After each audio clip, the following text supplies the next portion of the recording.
النهاردة هعمل تورلي او خضار مشكل.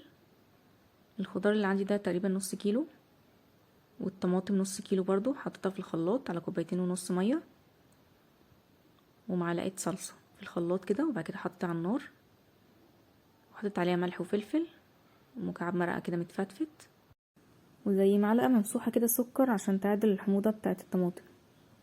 وبعد كده هبتدي اشوح الخضار في شوية زيت صغيرين. الخضار معايا هنا فاصوليا وجزر وبطاطس وكوسة وبصل.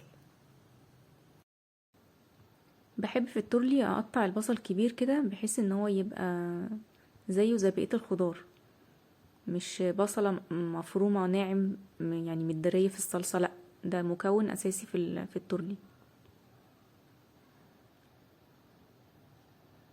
الصلصة كده غليت عندي، الخضار اتشوح اهو ولونه اتغير. هنزل بالصلصة على الخضار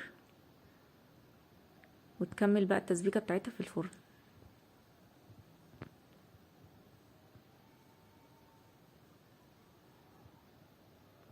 هغطيها كده بالفويل.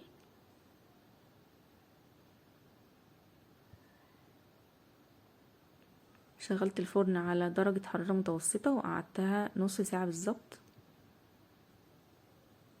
وبس كده.